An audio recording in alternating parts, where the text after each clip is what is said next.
Hey, what's up guys and gals? My name is Rick 9G. Thank you so much for joining me today. We're going to be talking about Gilligan's Island.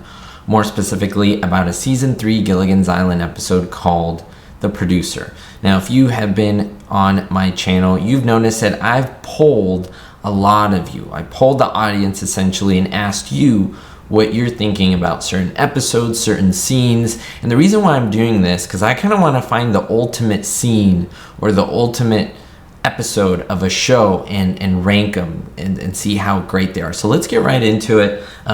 Next time I'm gonna keep doing it with other shows, so make sure you stay tuned. I'll provide a link to a Google Doc so that you can put your opinion and rate the episodes and scenes yourself. So the producers I mentioned at my notes here is season 3 episode 4. It's one where we have the amazing actor Harold Hecuba. Well, he plays Harold Hecuba, and the guy who plays it, I have it here in my note, Phil Silvers, there we go.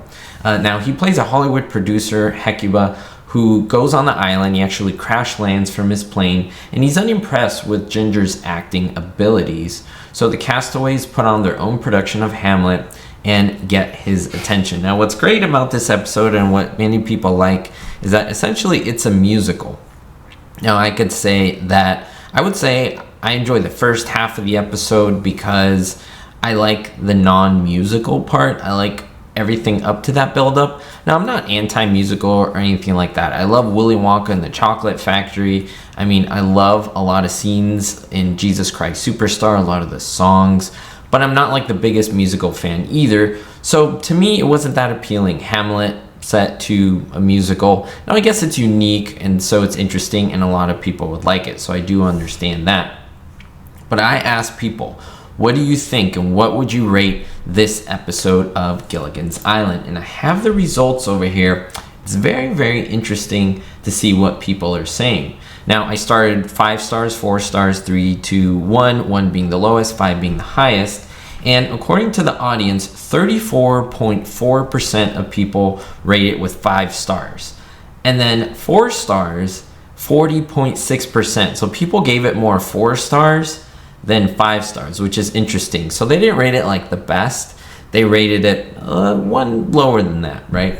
And then we got the others 3 stars, 21.9%. And then we even got essentially 2 stars. No 1 stars for this one, but we have 2 star appearing at 3.1%. So a very small percentage of you polled that. So I thought that was really, really interesting. And I like to see people's thoughts and ideas about this. I'm gonna read a couple of the comments so that we could see what people think about it. Yeah, let's look at a few of these.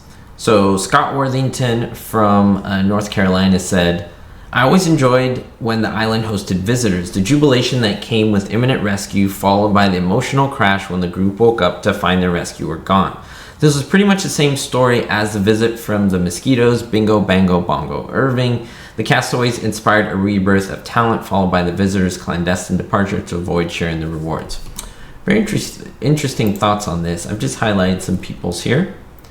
So R.I. Disney from Florida, Kissimmee, Florida, so I'm guessing you're a Disney World, Disneyland fan, says the music was fantastic. Still sing neither a borrow or a lender be. Do not forget, stay out of debt, right? And continues, I love the costumes, but I have to ask why the Howls brought them on a 3-hour tour. Everyone says that. You should pay attention to all the times that they get trunks on the island and how they show there's so much clothing in them.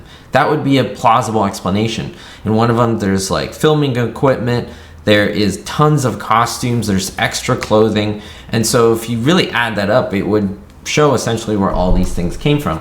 Continues, what I also like is it's showing a more serious side of Gilligan. While the episode story is not great, all the other nuances make it memorable. So I think a lot of people are starting to say that it is fairly memorable. Kathleen016 from Iowa says, I can still recall the song. That's how much it sticks with you. So I think that's what a lot of people have been saying overall in the comments, or just overall in what they had to say, is that yes, this song is memorable. The episode was memorable up to itself. Continuing on, Aquarishi73 from Florida says, not a particular fan of the episodes with guest stars.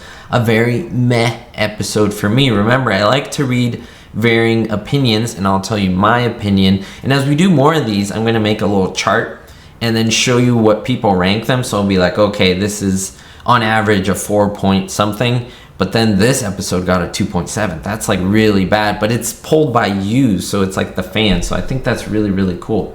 So yeah, not everyone liked this, and this individual gave it 3 stars. So I think that's something to consider. Another 4 stars here, Jenny Ryan 7216 from Minnesota. Music was great and love Phil Silvers. Another 5 stars, Joe B from Minnesota as well. Neither borrow nor lender B, stay out of debt. This don't forget. These are the actual words here. Oh my gosh, the song goes through my head every once in a while. That's such a fun episode. Let me get another low-rated individual. Not that the individual is low-rated, but the actual rating. Okay, another 3 stars here. Vicki Lawrence, interesting name.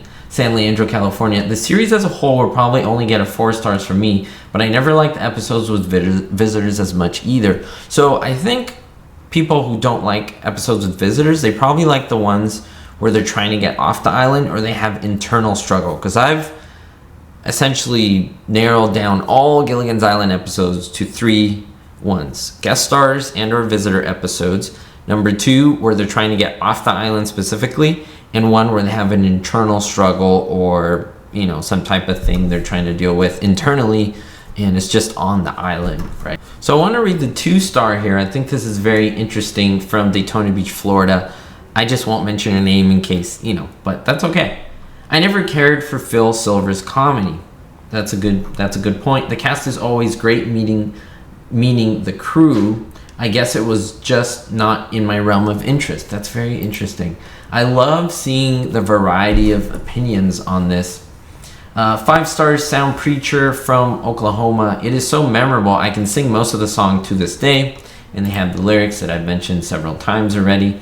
Another 4 stars, Webb City, Missouri. I find Harold Hecuba rather irritating. I would say the same thing. His character, I know that's what Phil Silvers does, but he was really irritating. Everything is right on the mark and rather well done. And then the last one that I'll read, another 4 stars, Judy Hu from Ohio, says great entertainment. Now, as I mentioned, I wasn't too hot about the whole musical thing. I just think they could have done something that maybe appealed to me more. It's just my personal belief. I even took a Shakespeare class. I like The Merchant of Venice, a couple of them, but I wasn't like big into Shakespeare, so maybe that would have made me like the episode a little more. Also, I think it was kind of lull, even though the songs were interesting to a lot of people. It was just a lot of the same, nothing too impressive, nothing really too silly for me.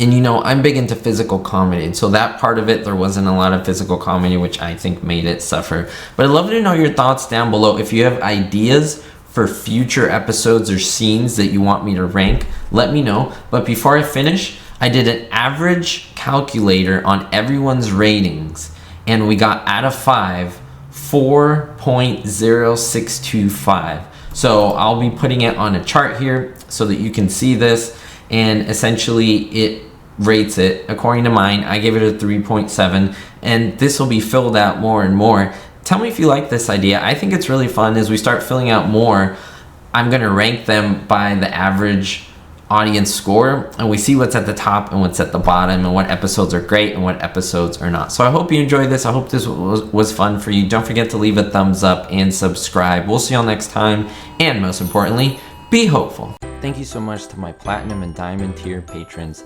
especially David D, Jerry D, Daniel B, Citizen Kane 359, Vito L, Sally N, Russ C, and Beatrice R. If you want to be on this list, make sure to check the links in the description. It's a great way to support the channel. Thank you.